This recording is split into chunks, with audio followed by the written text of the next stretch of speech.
क्या आप उम्रे पे जाना चाहते हैं और आप थोड़े से कंफ्यूज हैं, परेशान हैं कि कैसे उम्रे को प्लान किया जाए, कैसे कम से कम पैसों में अच्छा सा अच्छा उम्रा किया जाए? तो आज मैं आपको बताता हूँ कि कैसे आप कम से कम खर्च में पैसे बचाकर अच्छे से ज़ियारतें और उम्रा कर सकते हैं।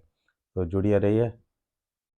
अस्सलाम वालेकुम, मैं हूँ Aftab Channa. Welcome to my YouTube channel.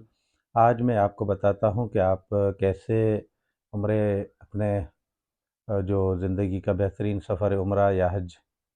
हज तो खैर टेक्निकली वो पूरा डिज़ाइन होता है, एजेंट के थ्रू आपको जाना पड़ता है। उम्रे पे भी आपको एजेंट मशवरे बहुत सारे देते हैं, लेकिन मैं आपको कुछ तरीके बताऊंगा जहां जिसके करने के बाद आपके अच्छे खासे पैसे बच सकते हैं और आप समझे कि लुटने से बच सकते हैं।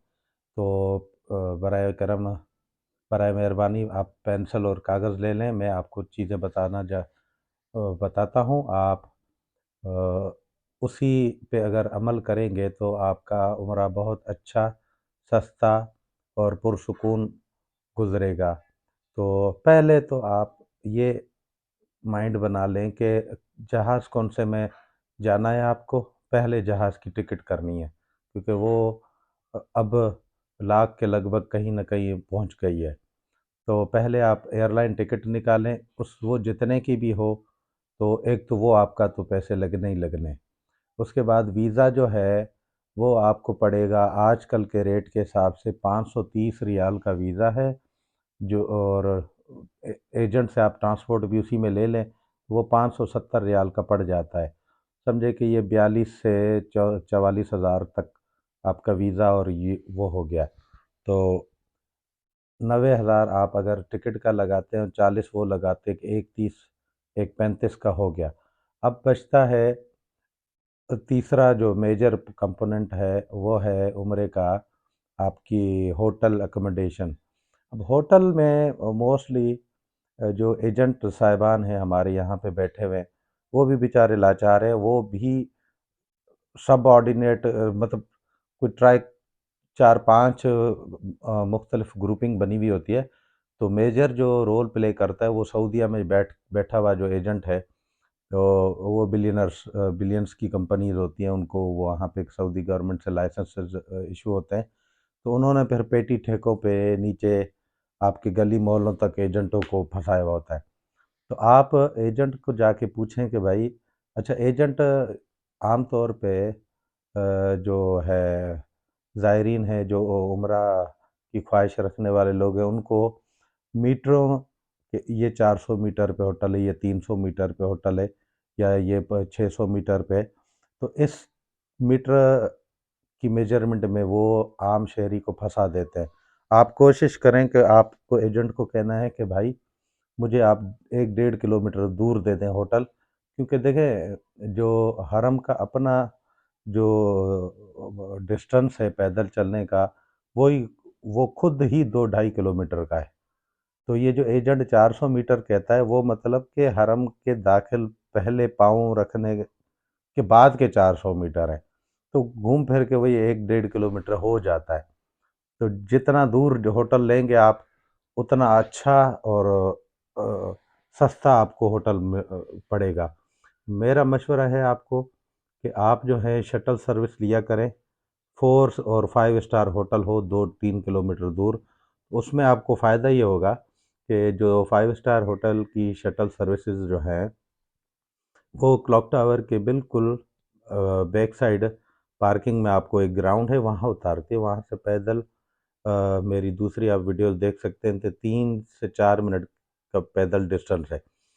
अगर आपको एजेंट 3 स्टार होटल देता है, 2 स्टार, और वो शटल देता है, तो उसका पैदल चलना तकरीबन 18 से 20 मिनट की पैदल चलने का वो है, जिसमें इंसान अच्छा खासा थक जाता है। मेरा अपना ज़ाती तजुर्बा हुआ है। तो मैं तो कभी भी ज़िंदगी में अपने दुश्मन को भी रिकमेंड नहीं करूँगा कि वो 3 स्टार में भी रहे और वो भी शटल वाले में रहे। तो उससे अच्छा है कि आप 5 स्टार लें। अच्छा होटल होता है, और उनकी जो शटल सर्विसेज हैं, वो पूरा क्लॉक टावर के पीछे ज़ायरीन को उतारते हैं, तो वहाँ से 4 मिनट में आ सकते हैं। अब होटल आप कोशिश किया करें आप अपना पैकेज बनाएं। पहला आपका टिकट हो गया, वीज़ा हो गया, ये दो चीज़ें तो आपको लेनी लेनी है। अब एजेंट आपको प्लान बना के देता है, आप उस पे कभी भी नहीं जाए। आप कहें कि भाई ये 5 स्टार होटल है, जो भी है, आप यूट्यूब पे या गूगल पे सर्च कर लें कि यूजुअली जो 5 स्टार होटल है उसका कमरा आपको पड़ता है तकरीबन 140 से 150 रियाल का, जो आजकल के दौर के 11-12 हज़ार बन रहे हैं। लेकिन ये कमरा होता है 4 बेड वाला। ठीक, अगर आप चार छः छः बंदे भी हैं तो 4 वाला कमरा ले लें, तो आप डिवाइड करेंगे तो आपको एक रेट निकल आएगा। मैं अभी गया था तो मैंने 4 बेड वाला लिया था 5 स्टार होटल में, तो वो मुझे 140 रियाल पर नाइट मिला था कमरा। और उसमें मेरे 4 बच्चे, मैं और मेरी बीवी, हम 6 बंदे थे और अच्छे से हम रहे। एक मैट्रेस आप ले सकते हैं उनसे, अगर वो नहीं भी लेते तो आप मार्केट से जाके अपना मैट्रेस खरीद सकते हैं 10, 20, 25 रियाल में। अगर आप अकेले हैं तो 150 को आप डिवाइड करें 4 से, जो जो आपको रेट मिले तो वो आप एजेंट को दे सकते हैं। ये मीटरों के चक्कर में पड़ेंगे तो आपको जो है आपका मीटर आउट कर देता है जी ये ट्रैवल एजेंट। तो कोशिश करें दूर से दूर होटल हो, शटल हो, क्लॉक टावर के पीछे आ जाए, आप अपने अच्छे से ज़ियारत करें और उम्रे की शहादत हासिल कर सकते हैं। अब ये तो हो गया आपका एयरलाइन की टिकट, वीज़ा और होटल कैसे डिसाइड करना है। अब दूसरी चीज़ें हैं कि अगर आप के साथ कोई बुज़ुर्ग हैं या बच्चे हैं, आप जैसे ही जिद्दा एयरपोर्ट पे कहीं से भी डायरेक्ट फ़्लाइट के थ्रू जाते हैं, वाया दुबई जाते हैं, वाया कतर जाते हैं, कुछ लोग टर्की से भी होते हुए आते हैं, तो उनका जो एंड डेस्टिनेशन है वो जिद्दा एयरपोर्ट है। अच्छा, जिद्दा एयरपोर्ट पे आप उतरेंगे तो वहाँ पे आपको वहाँ के जो अरबी खड़े हुए होते हैं एयरपोर्ट के जो स्टाफ है, वो आपको पूछते हैं कि भाई आप बस में हैं या टैक्सी में। एजेंट से अगर आप बस ले भी लिए तो उसमें आपको एक नुकसान ये है कि एयरपोर्ट पे बस भरने और निकलने का टाइम जो है वो तकरीबन 2 से ढाई 3 घंटे लग सकते हैं, क्योंकि बस आपके और मेरे लिए तो इंतज़ार में नहीं है, वो जब कंप्लीट फुल होगी तो फिर निकलेगी। लेकिन मैं आपको यहाँ पे रिकमेंड करूँगा कि आप जैसे ही उनको आप वो आपसे पूछें बस वाला पोर्शन छोड़ के आप टैक्सी को प्रेफर करें।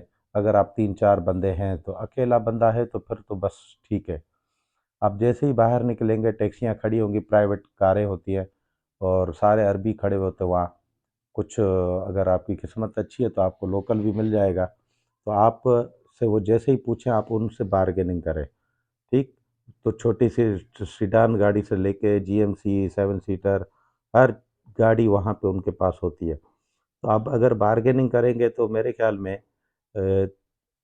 4 बंदों का जो है, 4 बंदे की गाड़ी जो है, मैंने 7 सीटर कराई थी 150 रियाल में। ठीक, तो उसने सामान भी उठाया, होटल का नाम बता दिया, सीधा 1 घंटा भी नहीं लगा तो जिद्दा से मुझे उन्होंने होटल पहुंचा दिया 150 रियाल। अब 150 रियाल को अगर मैं 6 बंदों से डिवाइड करूं तो मेरे पास तकरीबन कितने हैं, 25 रियाल पर हेड आ जाएगा। तो लेकिन अकेला बंदा था, भरने वाला पैसे तो मुझे ही भरने थे, बच्चों से तो लेने नहीं थे। तो आप टैक्सी करें, उसमें आपका टाइम भी बचेगा और आपको कम थकावट होगी। बस की ख्वारी है बहुत ज़्यादा।